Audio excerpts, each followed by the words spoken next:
Besties, welcome to another edition of What Would the Besties Do with your favorite besties, Irene and Karan. Hey y'all. So we have yet another question that we want to ask, and this one is not about friendship, so we appreciate that because we do want to answer more questions outside of friendship, okay?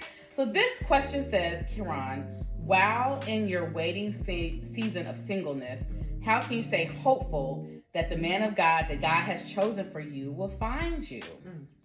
That is a really good question. And to be totally transparent, Karan and I both met our mates extremely young. Yes. I believe Karan was still a teen, like 18, 19. Yes. Mitchell and I was 22, 23 when we met each other. So that's extremely young. I was right out of college. He was right out of the Navy when we met. As a matter of fact, no, I was 21. I'm sorry, I was 21 and he was 22. But that's still very young. Yes. But what I will say is I do have friends that were waiting and got married older. Just to give you some practical advice, you do have to remain hopeful because I do believe it's in God's will that most of us will get married. I know there are some cases where God gives people that he anoints them for singleness and they know that. But if you, based on this question, you don't feel that that's God's plan for you. So my thing is just to remain hopeful. And, you know, I met Mitchell on a blind date. So sometimes, you know, people know people, they know your personality, they can introduce you. You know, I would say, you know, join other organizations, clubs, to make sure that you're out. I don't think a homebody, I think that might be difficult for you to meet somebody if you're constantly at home, but just to be out, be found faithful doing the things of God.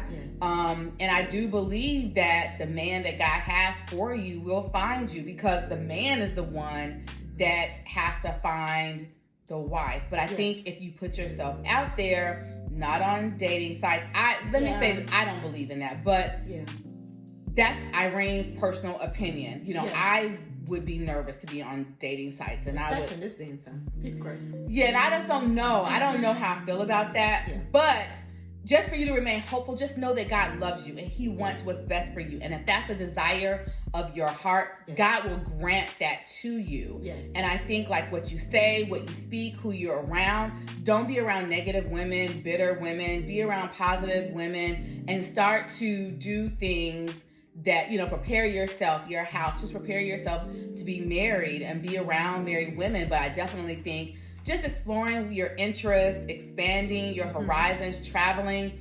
Don't just sit and be, oh, I'm lonely. One of my dear friends, she since passed on, she was like the perfect single person before God sent her mate. She traveled, she saved her money, she bought things that she liked, she spent time with her friends, she took up all her hobbies and interests. I think while you're waiting, you should be doing those things, living your best life while you're waiting. No, that's true. Y'all, she answered the question for both of us. No, seriously. I am in total agreement with everything that Irene has said. And I do just want to just add, just make sure that you are seeking God. Make sure that you have made your request known unto him. You know how we do this whole, I have a whole list. No, just ask God. God, prepare me for whoever you have for me. He knows your heart. He knows your desires too. He knows what you like, but he also knows what you need. That's true. So just make sure that you are not so closed-minded that even when he comes, you're like, he ain't the one. You don't know. So make sure that you are open and also find yourself busy doing the work of the Lord and doing some of the things that you want to do. You can't sit at home waiting for the Amazon man, the UPS man to go ding dong. It's not going to happen like that.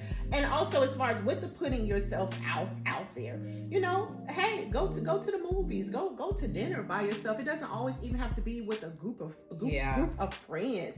Just find yourself being busy and doing the things of the Lord. But don't find yourself so busy doing other things that you won't be available for him when he does come.